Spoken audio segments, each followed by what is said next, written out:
Hello friends, my name is Preeti. आप देख रहे हैं exam trend YouTube channel. Friends, आज हम बात करेंगे साइंस स्पेशल के पार्ट 15 के बारे में, ठीक है, जिसमें आज का हमारा टॉपिक है फिजिक्स का एक बहुत ही इंपॉर्टेंट टॉपिक है लाइट, ठीक है, जिसके एग्जाम्पल से अक्सर क्वेश्चन, इसकी थ्योरी से तो नहीं आते हैं लेकिन इसके एग्जाम्पल से अक्सर क्वेश्चंस आते हैं। और हर एग्ज़ाम में जिसमें अगर फिजिक्स से क्वेश्चन आते हैं तो आई थिंक प्रकाश से तो एक या दो क्वेश्चन हमेशा रहते हैं। तो आइए बात करते हैं कि प्रकाश क्या है। अगर हम लोग बात करें कि प्रकाश क्या है तो दोस्तों इसका आंसर होगा प्रकाश एक विद्युत चुंबकीय तरंग है। प्रकाश क्या है? विद्युत चुंबकीय तरंग है, ठीक है। प्रकाश को चलने के लिए किसी माध्यम की आवश्यकता होती है तो नहीं, ठीक है। प्रकाश को चलने के लिए किसी माध्यम की आवश्यकता होती है नहीं फ्रेंड्स, प्रकाश को चलने के लिए किसी माध्यम की आवश्यकता नहीं होती है। अगला क्वेश्चन हमारा प्रकाश के चाल से रिलेटेड। अगला क्वेश्चन हमारा किससे रिलेटेड है कि प्रकाश का चाल। देखिए, अब चाहते तो हम लोग सिर्फ इसको एक लाइन में एक क्वेश्चन बनाते कि प्रकाश की चाल सर्वाधिक कहाँ होती है, तो हम जानते हैं कि निर्वात में प्रकाश की चाल सर्वाधिक होती है, ठीक है। लेकिन उसके साथ साथ हम लोग ये देखते हैं कि मतलब एक सीरियल वाइज देख लेते हैं कि हाँ, निर्वात के बाद प्रकाश की चाल सर्वाधिक किसमें है, ठीक है। तो इसको इस तरह से हम लोग पूरा सॉल्व करेंगे ताकि एक साथ हमारे क्या हो, कई क्वेश्चन सॉल्व हो जाएं। हो सकता है आपसे डायरेक्टली क्वेश्चन ना पूछ करके आपको कूट दे कि प्रकाश का चाल का सर्वाधिक चाल का क्रम क्या है उसको सेट करने के लिए, ठीक है। इसलिए सब चीज़ें जानना बहुत ज़रूरी है। तो हम लोग बात करते हैं प्रकाश की चाल के बारे में। तो सबसे पहले हम लोग ये जान लेते हैं कि प्रकाश की चाल का पता किसने लगाया। तो दोस्तों इसका पता लगाया था रीमर नामक एक वैज्ञानिक ने। किसने लगाया था? रीमर नामक एक वैज्ञानिक ने। किस तरह लगाया था? ठीक है, तो बृहस्पति ग्रह के उपग्रह गैनीमीड की सहायता से। ये क्वेश्चन भी एग्जाम में आता है कि प्रकाश की चाल का पता सर्वप्रथम किसने लगाया था? तो रीमर नामक वैज्ञानिक ने लगाया था।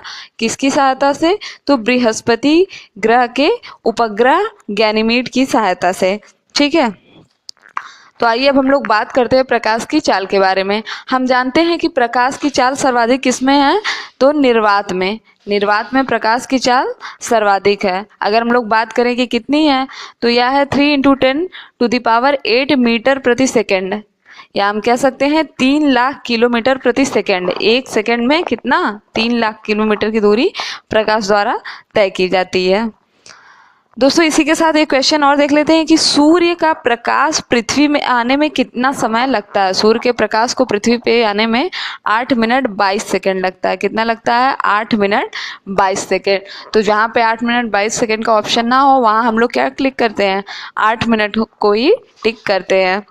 उसके बाद हम लोग बात करते हैं पानी में। निर्वात के बाद प्रकाश की सर्वाधिक चाल कहाँ होती है? तो पानी में होती है। पानी में प्रकाश की चाल है 2.25 × 10⁸ कितना है? मीटर प्रति सेकेंड। 2.25 × 10⁸ मीटर प्रति सेकेंड, ठीक है। उसके बाद प्रकाश की चाल, पानी के बाद सर्वाधिक प्रकाश की चाल किसमें है? तो तारपीन के तेल में है। किसमें है? तारपीन के तेल में प्रकाश की चाल सर्वाधिक है। कितना है? 2.04 × 10⁸ मीटर प्रति सेकेंड। 2.04 × 10⁸ मीटर प्रति सेकेंड। उसके बाद है कांच में, ठीक है। तारपीन के तेल के बाद प्रकाश की सर्वाधिक चाल किसमें है? कांच में। इसमें है 2 × 10⁸ मीटर प्रति सेकेंड। उसके बाद बात करते हैं कांच के बाद अगर हम लोग बात करें तो प्रकाश की सर्वाधिक चाल है रॉक सॉल्ट में। किसमें है? रॉक सॉल्ट में। इसमें प्रकाश की चाल है 1.96 × 10⁸ मीटर प्रति सेकेंड। और फिर है नायलॉन में। देखिए इन दोनों में सेम है, ठीक है। तो जब भी क्वेश्चन आएगा तो दोनों में से कोई एक ही आएगा। आपके ऑप्शन में दोनों में से कोई एक ही आएगा, ठीक है। नायलॉन में भी अगर हम लोग प्रकाश की चाल की बात करें तो कितनी है? 1.96 × 10⁸ मीटर प्रति सेकेंड। इसके बाद हम लोग बात करेंगे प्रकाश से संबंधित सिद्धांत, ठीक है। क्वेश्चंस आते हैं किससे? प्रकाश से संबंधित सिद्धांत। किसने कौन सा सिद्धांत दिया है?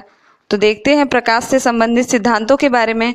देखिए सबसे पहले आता है कि न्यूटन ने प्रकाश से संबंधित कौन सा सिद्धांत दिया है, या फिर हमारा क्वेश्चन बनता है कि प्रकाश का कणिका सिद्धांत किसने दिया है। तो दोस्तों प्रकाश का कणिका सिद्धांत दिया है न्यूटन ने दिया है। किसने दिया है? न्यूटन ने प्रकाश का कणिका सिद्धांत दिया है।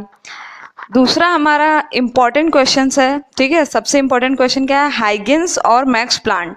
इसमें सबसे ज़्यादा इम्पॉर्टेंट क्या है? हाइगेंस और मैक्स प्लांट। इनसे बहुत ज़्यादा क्वेश्चन आ चुके हैं, एग्जाम में बहुत बार रिपीट हो चुके हैं। तो देखिए हाइगेंस ने कौन सा सिद्धांत दिया था? तो हाइगेंस ने प्रकाश का तरंग सिद्धांत दिया था। हाइगेंस ने प्रकाश का कौन सा सिद्धांत दिया है? तरंग सिद्धांत दिया है। उसके बाद दिया है ग्रिमाल्डी ने। प्रकाश का विवर्तन सिद्धांत किसने दिया है? ग्रिमाल्डी ने, ठीक है। अगर हम लोग बात करें प्रकाश के व्यतिकरण सिद्धांत के बारे में, ठीक है, प्रकाश के व्यतिकरण सिद्धांत के बारे में अगर हम लोग बात करें तो यह दिया है थॉमस यंग ने, ठीक है। किसने दिया है? थॉमस यंग ने। दूसरा है मैक्स प्लांट। ये देखिए कई बार एग्जाम में पूछा जा चुका है कि प्रकाश का क्वांटम सिद्धांत किसने दिया है। तो याद करिए क्वांट प्लांट, ठीक है। किसने दिया है? प्लांट। क्योंकि देखिए मैक्सवेल ने भी सिद्धांत दिया है, इसलिए इसको हम लोग क्या याद कर लेंगे ट्रिक से। यहाँ पे है प्लांट और यहाँ पे क्या है? क्वांट, ठीक है। तो क्वांट प्लांट सिमिलर है ना काफ़ी। तो फिर याद कर लेते हैं कि प्रकाश का क्वांटम सिद्धांत किसने दिया है? तो मैक्स प्लांट ने प्रकाश का क्वांटम सिद्धांत दिया है। उसके बाद हम लोग बात करते हैं मैक्सवेल ने प्रकाश का विद्युत चुंबकीय तरंग सिद्धांत दिया है।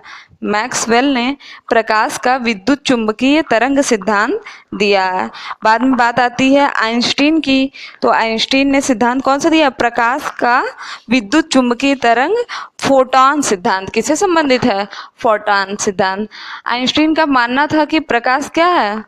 छोटे छोटे ऊर्जा के बंडल हैं। प्रकाश किससे मिलके बना है? छोटे छोटे ऊर्जा के बंडलों से, ठीक है। और इन्हीं बंडलों को क्या कहा जाता है? फोटॉन कहा जाता है। हम लोग इन्हीं बंडलों को क्या कहते हैं? फोटॉन कहते हैं, ठीक है। इसके बाद देखते हैं कि और कौन कौन से क्वेश्चन बनते हैं प्रकाश से।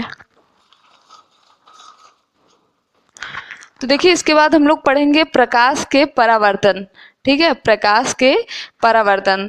तो देखिए इससे जो सबसे इम्पॉर्टेंट क्वेश्चन बनता है वो ये बनता है कि प्रकाश के परावर्तन का सबसे अच्छा एग्जाम्पल क्या है, ठीक है। सबसे अच्छा एग्जाम्पल प्रकाश के परावर्तन का क्या है? तो स्टेथोस्कोप। क्या है? स्टेथोस्कोप प्रकाश के परावर्तन का सबसे अच्छा एग्जाम्पल है, जिसकी खोज किसने किया था? रेने लेनी ने। किसने किया था? रेने लेनी ने। अगर हम लोग बात करें रेने लेनी कहाँ से बिलोंग करते थे, तो ये स्वीडन से बिलोंग करते हैं, ठीक है। तो हमारा एक क्वेश्चन तैयार हो गया कि प्रकाश के परावर्तन का सबसे अच्छा एग्जाम्पल क्या है? तो स्टेथोस्कोप है। देखिए परावर्तन और पूर्ण आंतरिक परावर्तन, ये दो टर्म्स हैं जिसमें थोड़ा सा कंफ्यूजन आता है कि आखिर परावर्तन और पूर्ण आंतरिक परावर्तन में क्या डिफरेंस है। देखिए परावर्तन में क्या होता है कि प्रकाश की किरण आती है और किसी भी डिग्री पे चली जाती है, ठीक है। किस टकरा के सतह से टकराने के बाद वह किसी भी एंगल पर मुड़ जाती है, तो इसे हम लोग क्या कहते हैं? परावर्तन कहते हैं। लेकिन अगर प्रकाश की किरण किसी माध्यम से आती है और सतह से टकराने के बाद 90 डिग्री पे मुड़ती है, तो हम लोग उसे क्या कहते हैं? पूर्ण आंतरिक परावर्तन या टोटल इंटरनल रिफ्लेक्शन, ठीक है। तो टोटल इंटरनल रिफ्लेक्शन क्या है? 90 डिग्री पर पूर्ण हो जाना, ठीक है। 90 डिग्री पर घूम जाना ही क्या है? पूर्ण आंतरिक परावर्तन। होता क्या है कि 90 डिग्री पर जब प्रकाश की किरण आती है और 90 डिग्री पर मुड़ जाती है, तो वह एक विशेष प्रकार की चमक उत्पन्न करती है, ठीक है। क्या करती है? एक विशेष प्रकार की चमक उत्पन्न करती है।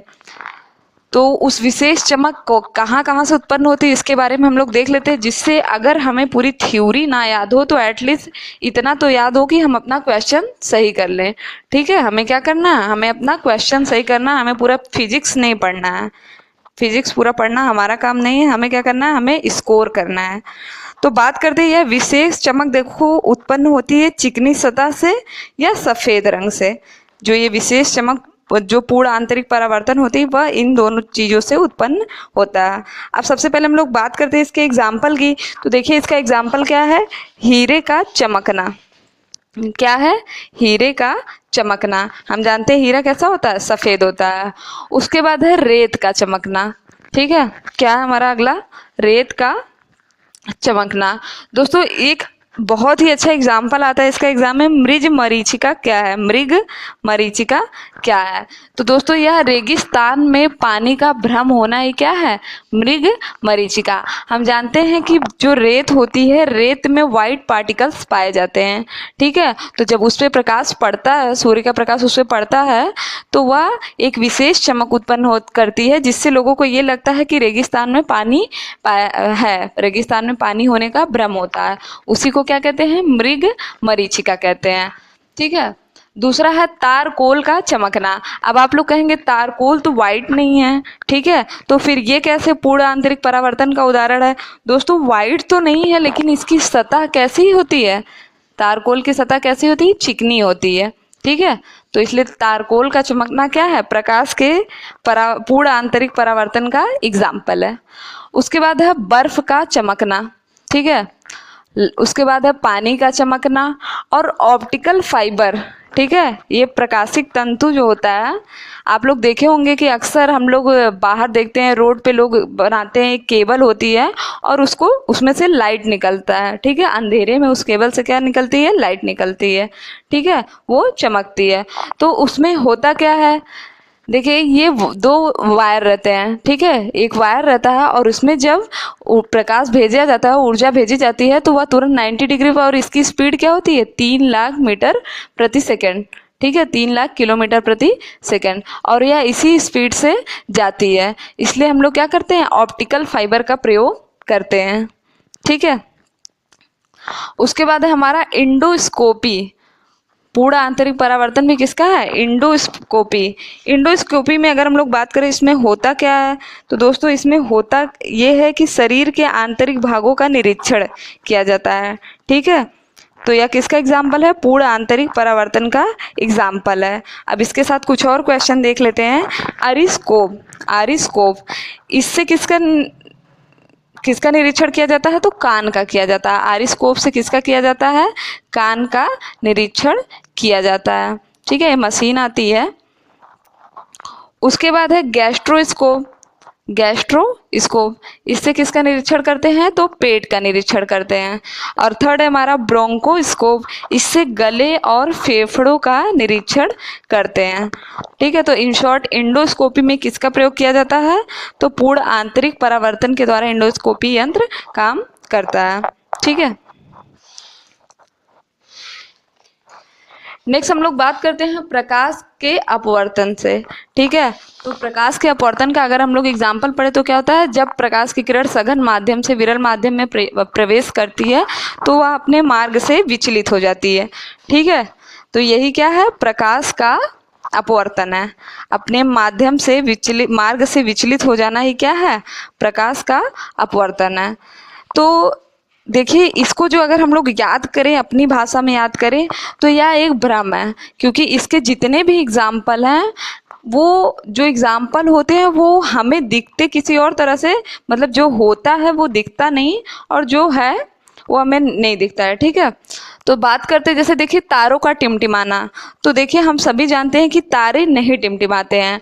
ठीक है, जब तारों का प्रकाश वायुमंडल में प्रवेश करता है, तो वह अपने मार्ग से विचलित हो जाता है, और इस प्रकार तारे क्या होते हैं? हमें टिमटिमाते हुए दिखाई देते हैं। दूसरा एग्जाम्पल क्या है?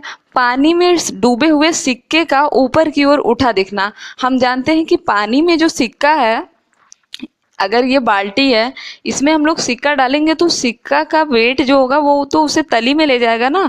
ऐसा थोड़ी है कि सिक्का आके यहाँ पे अटक जाएगा, लेकिन फिर भी हमें क्या दिखता है? कि सिक्का यहाँ पे है। ठीक है, तो ये एक प्रकार का भ्रम ही है। ठीक है, तो ये क्या है? प्रकाश का अपवर्तन। तो ऐसी सभी चीज़ें जो हमें भ्रम की ओर इंडिकेट करती हैं, वो किसका एग्जाम्पल होती हैं? प्रकाश के अपवर्तन का।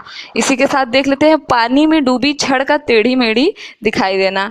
ठीक है, अगर हम इस छड़ को पानी में ऐसे डुबा दे रहे हैं, ठीक है, छड़, और छड़ हमें कैसे दिखती है? टेढ़ी मेढ़ी दिखती है। तो यह क्या है? यह हमारा भ्रम है, और यही क्या है? यही एग्जाम्पल है प्रकाश के अपवर्तन का। ठीक है, और इसके बाद हम लोग देखेंगे वर्ण विक्षेपण के बारे में। किसके बारे में हम लोग देखेंगे? वर्ण विक्षेपण के बारे में। देखिए, हम जानते हैं कि जब कोई प्रकाश की किरण, होता क्या है कि जब सूर्य का प्रकाश प्रिज्म से होकर गुजरता है, ठीक है, तो वह 7 रंगों में बट जाता है। किसमें बटता है? 7 रंगों में बट जाता है। इसी को हम लोग क्या कहते हैं? वर्ण विक्षेपण कहते हैं, ठीक है। और इसका सबसे अच्छा एग्जाम्पल क्या है? तो इसका सबसे अच्छा एग्जाम्पल है इंद्रधनुष। इंद्रधनुष का बनना किसका एग्जाम्पल है? वर्ण विक्षेपण का। देखिए, इसमें 2 चीजें होती हैं जिसको हमें बहुत अच्छे से समझना है। देखिए, ये सूर्य का प्रकाश आया और प्रिज्म से टकराने के बाद यह 7 रंगों में बट गया। ये हो गया हमारा रेड हो गया, फिर ऑरेंज हो गया, ठीक है, उसके बाद हमारा येलो हो गया, फिर ग्रीन हो गया, फिर ब्लू हो गया, इंडिगो हो गया और वायलेट हो गया, ठीक है। तो ये इसमें बट गया। लेकिन हम लोग क्या याद करते हैं हमेशा? विबग्योर। तो क्या ये गलत है? नहीं, ये गलत नहीं है, विबग्योर भी सही है, ठीक है। विबग्योर भी सही है और ये भी सही है। इससे देखिए जो इंद्रधनुष बनता है इसे क्या कहते हैं? प्राइमरी इंद्रधनुष, ठीक है। आपसे क्वेश्चन पूछ देगा कि अगर रेड सबसे ऊपर है तो इससे हमें कौन सा इंद्रधनुष प्राप्त होगा? तो प्राइमरी इंद्रधनुष प्राप्त होगा। और अगर हम लोग बात करें विबग्योर की, तो विबग्योर से जो हमें इंद्रधनुष प्राप्त होता है वो कैसा होता है? सेकेंडरी होता है। हम जानते हैं कि जब कैसे होता है, जब किरण किससे टकराएगी? एक बूंद से टकराएगी, फिर दूसरे बूंद से टकराएगी, ठीक है। एक ही बूंद से टकराने के बाद तो इंद्रधनुष नहीं बनता। मैक्सिमम जो इंद्रधनुष बनते हैं वो सेकेंडरी टाइप के बनते हैं। किस टाइप के बनते हैं? सेकेंडरी टाइप के बनते हैं, ठीक है। तो इसलिए हम लोग ज़्यादातर क्या पढ़ते हैं? विबग्योर के बारे में पढ़ते हैं। हम लोगों ने याद कर लिया है विबग्योर। तो विबग्योर के माध्यम से कौन सा इंद्रधनुष बनता है? तो सेकेंडरी इंद्रधनुष बनता है। और यह किससे लड़के इंद्रधनुष बनता है? तो वर्षा की बूंद से लड़के। अब इससे देखिए क्वेश्चन आता है तरंग दैर्घ्य और प्रकीर्णन से। प्रकीर्णन का सीधा सा फंडा है फैलना, ठीक है। तो क्वेश्चन आता है कि किस रंग की तरंग दैर्घ्य सबसे ज्यादा है।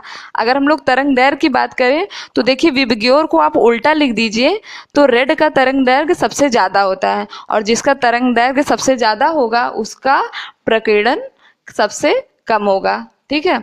जिसका तरंग दैर्घ्य सबसे ज्यादा होता है उसका प्रकीर्णन सबसे कम होता है।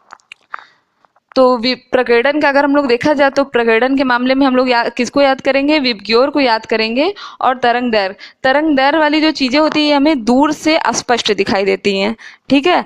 तो यहाँ से जो जो क्वेश्चन बनते हैं हम लोग उसको डिस्कस कर लेते हैं कि किस रंग का तरंग दैर्घ्य सबसे कम होता है। किस रंग का तरंग दैर्घ्य सबसे कम होता है? तो देखिए किसका है? वायलेट का कम है, ठीक है। किसका कम है? वायलेट का। अगर क्वेश्चन आता है दूसरा कि किस रंग का तरंग दैर्घ्य सबसे अधिक होता है? तो रेड का होता है, ठीक है। और जिनकी तरंग दैर्घ्य ज़्यादा होती है वो उनकी लंबाई भी ज़्यादा होती है। इसलिए ट्रैफिक सिग्नल में कौन से कलर का यूज़ किया जाता है? रेड कलर का यूज़ किया जाता है। किसका यूज़ किया जाता है? रेड कलर का, क्योंकि ये हमें दूर से दिखाई देता है। रेड कलर क्या होता है? हमें दूर से ही दिखाई देता है। डेंजर वाली जो जगह होती है वहाँ भी किसका प्रयोग होता है? रेड कलर का होता है, ठीक है। जो एम्बुलेंस पे जो चिन्ह होते हैं वो भी रेड कलर के होते हैं। ट्रेन को रोकने के लिए जिस झंडी का प्रयोग किया जाता है वो भी रेड होता है। क्रिकेट की जो गेंद होती है उसका भी कलर कैसा होता है? रेड होता है, ठीक है। तो ये रहा हमारा एग्जाम्पल। अब देखिए दूसरा एग्जाम्पल जो बनता है प्रकाश के प्रकीर्णन से, तो आसमान का नीला दिखाई देना, ठीक है। आसमान का नीला दिखाई देना। देखिए जब प्रकाश की किरण वायुमंडल में प्रवेश करती है और धूल के कण से टकराती है, किससे टकराएगी? धूल के कण से, ठीक है, तो यह फैल जाएगी। तो प्रकीर्णन सबसे ज्यादा किसका है? वायलेट का। इसलिए हमें आसमान कैसा दिखाई देता है? नीला दिखाई देता है। और जब प्रकाश की किरण पानी से टकराती है, ठीक है, तो भी वह फैल जाएगी। तो इस वजह से हमें क्या होता है? समुद्र कैसा दिखाई देता है? समुद्र का पानी नीला दिखाई देता है। तो इसका एग्जाम्पल है क्या क्या? ठीक है, आसमान का नीला दिखाई देना, सूर्यास्त और सूर्योदय के समय लाल होना, आसमान का लाल होना, ये सब इसी का एग्जाम्पल है। तो फ्रेंड्स आज के लिए बस इतना ही। ये टॉपिक हमारा इसी के साथ समाप्त होता है। इसके बाद बचता है हमारा व्यतिकरण वगैरह, जिसको हम लोग किसमें पढ़ेंगे? पार्ट 2 में। एक बार अभी लाइट को लाइट के जो बचे हुए पोर्शन है उसको हम लोग किसमें डिस्कस करेंगे, इसी के पार्ट 2 में, ठीक है। पार्ट 16 में हम लोग डिस्कस करेंगे। अभी तो हम लोग थोड़ा सा थ्योरी देख रहे हैं, बाद में क्वेश्चंस कैसे कैसे बनते हैं उसको डिटेल से देखेंगे, क्योंकि होता क्या है कि क्वेश्चंस हमें जल्दी याद होते हैं, क्वेश्चन का आंसर हमें जल्दी याद होता है, ठीक है। तो आज के लिए बस इतना ही। अगर आपको ये वीडियो पसंद आया तो चैनल को सब्सक्राइब करें, शेयर करें और लाइक करना ना भूलें। और वीडियो पे अगर ऐड आता है तो उसको स्किप ना करें, पूरा देखें। और इस वीडियो को ज़्यादा से ज़्यादा शेयर करें जिससे और भी लोगों को इसका प्रॉफिट हो, ठीक है फ्रेंड। तो थैंक यू सो मच।